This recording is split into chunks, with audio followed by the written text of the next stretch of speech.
Okay, guys, so this is a difficult topic. It's a topic that a lot of people don't like to talk about. It's a topic that a lot of people don't like to hear, but it's a topic about prejudice. And in America, we tend to hide away from the idea of prejudice because we're not able to usually quantify what the solution should be. It's like this you should always be put upon, or you should always be in a state of feeling bad for, or you should always be in a state of paying for something that happened in the past to fix, right? Something that basically needs to be made whole. In this instance, we're going to be talking about prejudice, but specifically for the Social Security Administration for things like retirement benefits, disability benefits, spousal benefits, widows benefits, stuff like that. So the SSA has come into the limelight recently for not having statistics that are broken down by race, most specifically for African Americans. As a result of this, the head actuary, Stephen Goss, has promised more analysis in the coming years. And what's interesting is that they actually used to have a lot of those statistics, but then they got rid of them for a while. The reason I'm doing this video is because I had a Native American client who, basically said the SSA benefits are racist against him. And he isn't wrong. And here's why. Native groups, old country families, and those making money that fall outside the usual taxation system, whether it's illegal industries, early jobs that are under the table for youngsters who then become disabled, or even those races of humans that just live shorter, will always get less money out of the system. They pay in, but they won't get as much out. Let's talk about why.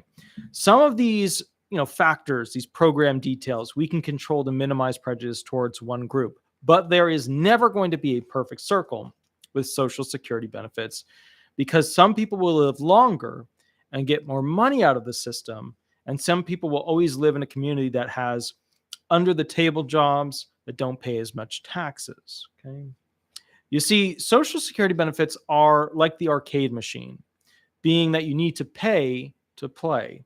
If you don't pay FICA taxes, the 12.4%, right, that we all use with the, our calculations, the 6.2, 6.2 that you pay and your employer pays, or 12.4 total, if you're self-employed, then you basically don't get retirement benefits. So you don't pay the FICA tax, you don't get retirement benefits.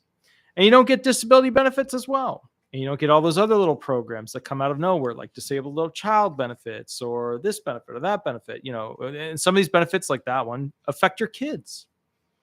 So the perfect Social Security recipient does only tax-paying jobs. I know this is a weird way to put it, but when you think about it, the best way to define prejudice is what's the perfect version of the Social Security recipient, right? The Social Security benefit recipient, and how do people differ from that? Okay.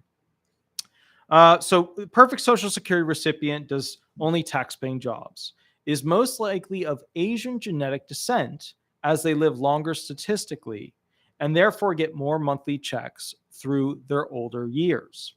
The person is in a white-collar, high-earning, low physical risk job, and they marry someone else with a similar background. That's your winner. That's the person who gets the most from Social Security benefits. That's it. But who are those who receive less due to racial and societal tendencies, things that basically prejudice against them? Genetically, Asians live the longest. Then sometimes Latinos, sometimes whites or Caucasians, then African Americans, and then Native Americans, including Hawaiians, Pacific Islanders, and those other possession-based states that we have through the United States. Okay? Like the U.S. Virgin Islands, stuff like that. The data charts have different numbers, okay, for how long somebody might live, how long a particular race would live, etc. So you have to realize there's zillions of factors, but those are just general metrics. Okay. However, the largest life expectancy increasing right now has been for African Americans, as the increasing of standard of living has caused longer lifespans specifically for African Americans, more so than any other group. However, natives of the soil, of America's soil, right? When realistically America took over their soil. I mean, that's the reality of it. Including Native Indians, Native Hawaiians, Native Pacific Islanders, have shorter lifespans, are less likely to be part of a pay-to-play FICA tax system, and for this reason have significant population numbers on supplemental security income. Now, I'm not sure if you know how this works, but before states, there were territories. Okay. And territories for some areas of land turned into the 50 states and the DC capital that we all know today. There are also areas that haven't become those things, right? They haven't become states yet. You know, everybody's thinking Puerto Rico, but that's one of them, right? There's also incorporated unorganized territories, unincorporated organized territories, unincorporated organized territories with Commonwealth status, and unincorporated unorganized territories. Sounds complicated, but the simple version is that the USA takes or solicits territories, and depending on how well they negotiate or what assets they have, putting a military base here, yada yada, dictates how many benefits and possessions that particular possession of a state, a territory, will get. And so what we're looking at here is who negotiated well, who had the most benefit, who pays the most taxes in and gets the most benefit back. Okay.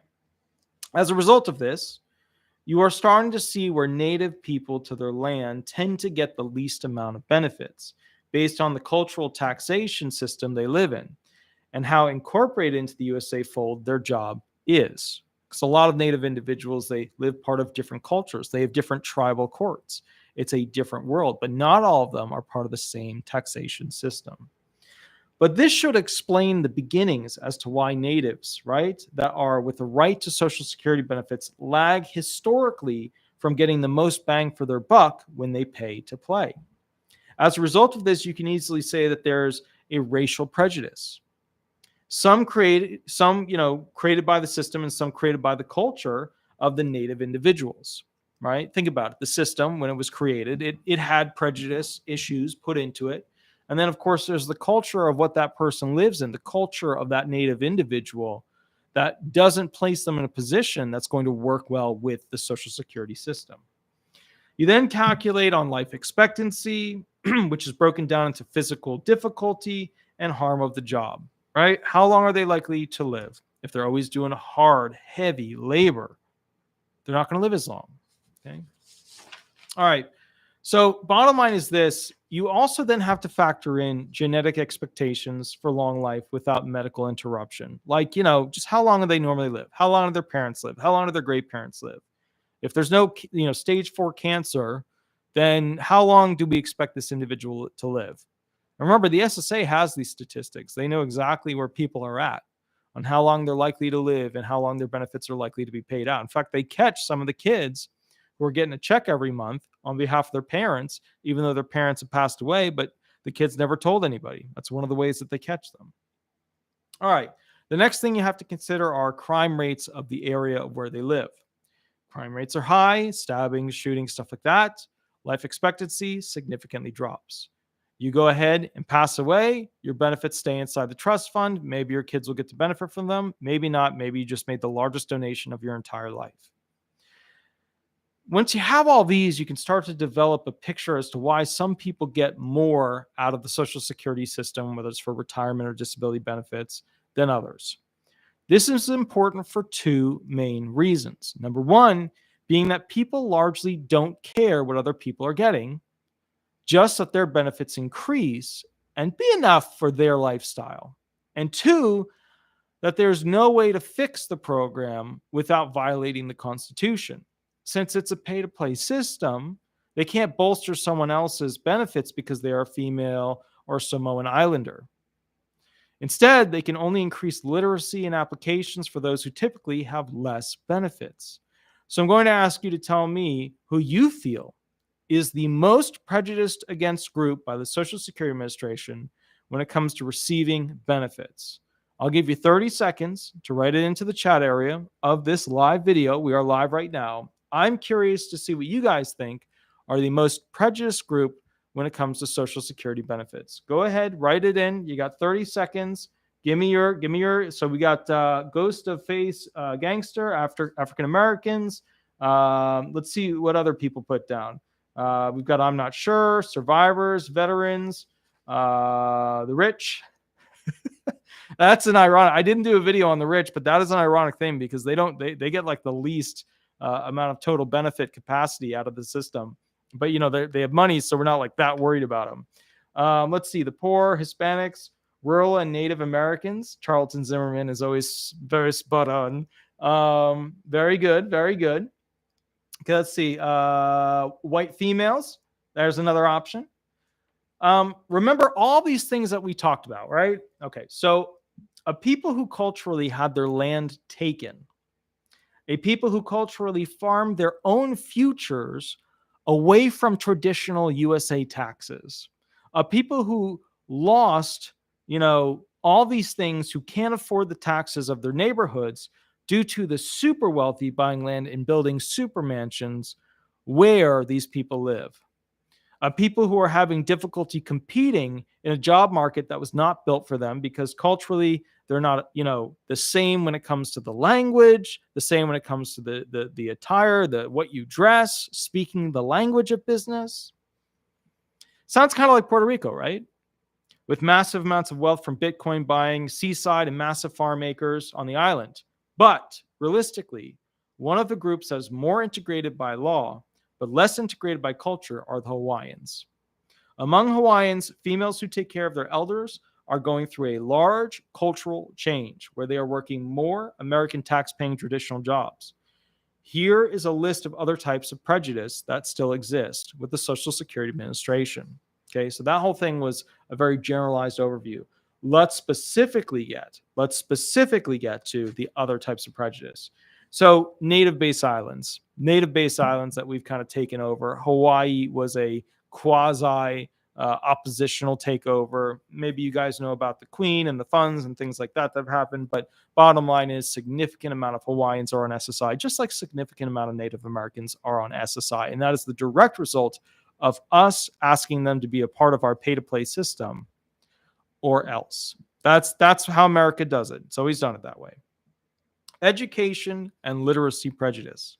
Those who don't know about the program's Social Security benefits and file too late for SSDI benefits, well, they don't get SSDI benefits. The SSA trust funds benefit greatly from a lack of educated potential recipients. Think of all those people who wait too long and their date last insured runs out. If you don't know what a date last insured is, it's the last date on your timeline that you can claim you were disabled up to. If you are disabled after that date, like the medical evidence shows you're disabled after that date, you can't go on regular disability benefits. So what I'm saying is, a lot of people aren't educated in these communities, and as a result, they lose their DLI. They just stay home, they can't do things, too many years pass, and then boom, they just made the largest donation to the federal government that they've ever done in their entire life. Kids reliant on uneducated parents' prejudice. Surviving parents and children who never call the SSA to find out what benefits are available. Again, a lack of education is the largest tool that sustains SSA trust funds. In other words, people pay in but don't know what they can get out of it. Illegal drug using prejudice. Those who are drug addicts who can't get onto SSDI benefits but can get onto retirement benefits. We understand that the government doesn't want drug addicts to receive disability benefits because they would use federal funds to buy more illegal drugs. And that's not good. That's a bad thing. But when you stop and think for a moment, those aren't federal funds, right? They are dollars paid in by you, not the federal government's money. We don't have a system beyond the materiality test to make sure drug users have a path to benefits, which is weird. You would think we would have figured one out by now. We all know why that is, though. Okay. It's because the SSA expects people to prepare themselves for the restrictions of the program. Put another way, the SSA expects people to change their life so that they can be more likely to receive benefits.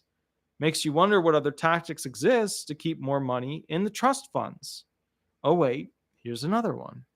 Criminal prejudice. When someone goes to jail for more than 30 days, they lose their check and can't pay their rent. Okay, their disability, their SSI, stuff like that. And remember, the SSI 30-day and the SSDI 30-day are a little bit different. But for the most part, just think of it as 30 days, you're gone. You're going to lose your check for the next month. Why aren't they putting their landlords, these individuals, on a list of pay if incarcerated so that they don't go homeless upon coming out of jail or prison? maybe a 3 to 6 month coverage if incarcerated, right? People have dogs. People have, a place to go home to then. Wow, thank you. Knowing half the battle, very cool. Thank you for the $5 donation. I really, really super appreciate it. That's awesome. That's super, super awesome. So yeah, felons can get basically their SSI, SSDI benefits turned back on. And a lot of people don't know this, but they can request from their administrator, who usually doesn't know how to do this. That's the other issue, to apply them with the SSA 3 months before leaving the jail or prison. So that's one of the things that they should be doing, but most of them don't do. Okay, perfect. Next thing, immigrant prejudice. So what about the SSA prioritizing international agreements with quarters of coverage sharing with more countries so that people who want to become an American, who are educated and accustomed to working, have an incentive to become a U.S. citizen? We keep talking about how America uses immigrant growth to borrow more money against the GDP of Americans, right? They borrow more money by taking in more immigrants and saying, here's our extra work product, right? That's how we raise our debt ceiling. We look at all of the Americans, we say, this is what they can make. We take in more immigrants, and then we say, this is what they're going to make, and therefore we should be able to borrow more against the bank, usually against Japan, China, Ireland, places like that. So think about this. The bottom line is this. We need immigrants from more countries who are trained by the vocational systems to talk the language of business. I had a claimant on the phone the other day, and he was telling me he doesn't understand why people don't want to do business with him. He's just never been able to get it to do it. I said, look, your diction's wrong. You're not speaking the language of business. You want to sound like, be like what people want to hire, then guess what? You look at those individuals that are businessmen, businesswomen, and you copy their phrasing. You copy how they're doing things. They are the best, most hired version of what somebody wants to hire for that particular thing, that service or good that they want to purchase. That's what movies are. Like Hollywood movies, they basically take actors that represent the most likely thing for you to watch and buy into of that actor living that lifestyle. That's all movies are. It's the language of business. It's what dictates essentially the likelihood of an individual to buy something from somebody else. Age prejudice. How about those who are older, more easily being found disabled, where we limit more and more types of work that they could potentially do until we get to the point that they can't do any other jobs in the national economy. And when they can't do any other jobs in the national economy, they get a vocational allowance through the grid rules, right? Because when you're older, it's easier to be found disabled. Think about it. They don't want to pay out as many claims to younger people because they stay on the program and suck more funds from the trust funds over a longer period of time. That is an age prejudice. So anyways, the point is, there's a lot of things to fix. Commissioner Kijikazi is doing a great job tackling a program that is running low on funds while using pilot and tester programs to reduce this prejudice. But remember, she can't pass any law other than SSRs and such, Social Security rulings. Major changes come from Congress, and we have all seen how slow Congress is to act. I personally feel the main reason that is not the usual political one that they say. I personally feel the main reason why most politicians are slow to act on Social Security benefits is because they don't know much about it. They don't know how they work. They don't know what's going on. Sure, they read the congressional, reviews and updates and little findings and such. But the bottom line is they do not know how the system really works. They're a fancy suit in a nice room in a special building voting on things, most of which they don't know how they work. Shirley, thank you for the $1.99 donation. I really, really appreciate it. Really, really appreciate it. That's awesome. That's super awesome. And then knowing half the battle, I can't see the message anymore. I don't know what the message was there, but anyways, I can't see it. But let me know what it was. Now, with that said, here's the thing. Major changes have to come from Congress, and we've all seen how slow they are. I'm not a great political type. I've never been a great political type. I'm too truthful. I don't know when to just shut my mouth and just go along with the flow. That's how these politicians get in. That's how they get rich. That's how they stay in. There are many times where I should have shut up, and I understand that, and I get that. There's many times I should have looked away. There's many times I should have eaten less fast food. But I will say this, we have a pretty damn good Social Security system. But with some elbow grease and buckets of tools, we could take it to that next step. Our Social Security system is amazing. It's one of the best that's out there of all the countries that are out there. Little tweaks here and there, and it would be so much better. Look, I'm going to say something that sounds cringy, but America has always done it in the same way. This is how they've always done things. And it almost always works. I mean, you can't argue with success, and this is what's been successful for America. America asserts dominance, and then it makes it easier for people to join them by just playing along. Pay to play. Just join us. Get inside our system, and you'll be happy. That's what happened to Hawaii. People did not feel like they could fight it from the outside. It was too big, too massive, too scary. Okay. And so what happened is this. There's no more countries that are possessions of America that have that fight. Really, we're going to fight you off, America. They don't have that anymore. Not the Samoan Islands, not the Virgin Islands, not Puerto Rico, not Hawaii. None of those places. They don't have that anymore.